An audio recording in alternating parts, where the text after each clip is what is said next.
ચાલો મિત્રો, કેમ છો બધા? મજામાં છો? અમે પણ મજામાં જ છીએ. તો આપણે બનાવીએ છીએ કસૂરી મેથી. ઘરે બનાવીને તમે સ્ટોર પણ કરી શકો અને તાત્કાલિક આપણે બનાવવી હોય તો પણ બનાવી શકાય. બજાર જેવી સરસ બને છે. તો આપણે ઘરે બનાવીએ, શુદ્ધ ક્વોલિટી સરસ આપણી સામે. બજારમાં કેવી રીતે બનાવી તો આપણે કાંઈ ખબર છે નહીં. તો ચાલો બનાવીએ આપણે કસૂરી મેથી. તો આપણે આને ધોઈને સાફ મસ્ત રીતે કરી લીધી મિત્રો. જો ગેસ આપણે ચાલુ કરી લીધો છે, એની ઉપર આપણે આવી રીતે આ ચાયણો હોય ને આ તો ઊંધો વાર દેવાનો. ગેસ ચાલુ છે આપણો, બરાબર. એની ઉપર આપણે આ મેથી નાખવાની છે આમ. પછી થોડી ગરમ થાય ને મીડિયમ ગેસ રાખવાનો, બહુ ફૂલ નહીં કરી દેવાનો, નહીંતર પછી આપણી મેથી બળી જાય. હમણાં એકદમ થોડીક જ થઈ જશે. જો હવે આને આપણે થોડું તપવા દઈએ. થોડી તપે નહીં એટલે પછી આપણે આ ચાકુની મદદથી ફેરવવાની છે. ઓકે, જો મિત્રો આપણે કેટલી બધી હતી, થઈ ગઈ ને સરસ એકદમ.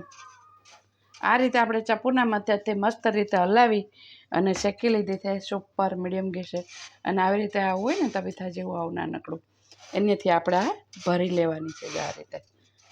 અને આખા વરસ માટે હવે કસૂરી મેથી તો આપણે બધામાં જોતી હોય, પંજાબી શાક કર્યા છે તે છે બધામાં. તો આખો ચાયણો ભર્યો હતો ને, જો એકદમ કલર એવો ને એવો જ.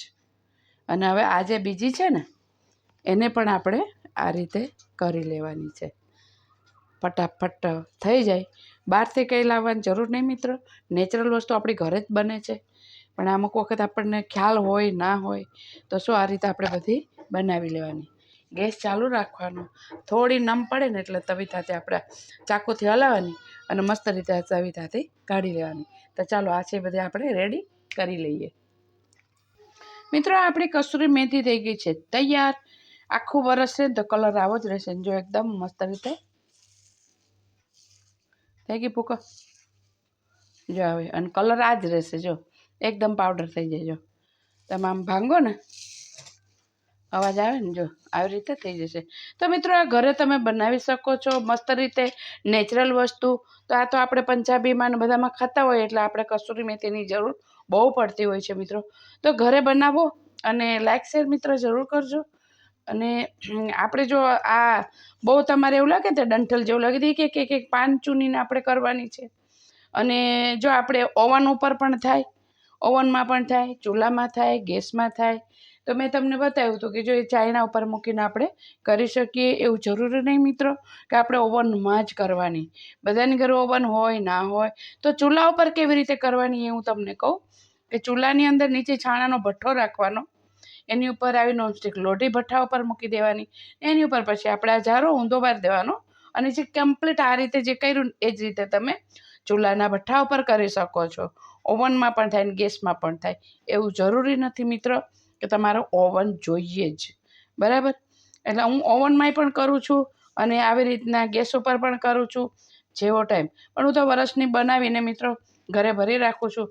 પણ આનો કલર છે ને આવો નવો રહેશે, બિલકુલ આનો કલર જશે નહીં. કેટલું સરસ જો એકદમ થઈ ગયો ને ભૂકો જો. એટલે આ રીતે ઘરે બનાવવાની. ને અત્યારે તો ફૂલ મેથી આવે છે. તો ડાયાબિટીસવાળા માથે તમારે ગમે ત્યારે આની સબ્જી કંઈ પણ તમારે એમાં લેવાનો હોય ઉપયોગ તો તમે ફટ દઈને લઈ શકો. બહાર કેવી રીતે બનાવે, શું કેમિકલ નાખે, આપણને કોઈ આઈડિયા છે નહીં. તો ઘરે બનાવો. આપણે બધું રસોડાની જ અંદર દવા બવા બધું જ હોય પણ આપણને બહુ નોલેજ હોતું નથી. પણ આ રીતે આપણે કરીને સ્ટોર કરી રાખીએ મિત્રો તો તાત્કાલિક બની જાય છે ફટાફટ. ઓકે મિત્રો, તો લાઈક શેર અને સબસ્ક્રાઈબ મિત્રો જરૂર કરજો. તો સર્વ મિત્રોને મારા જય શ્રી કૃષ્ણ.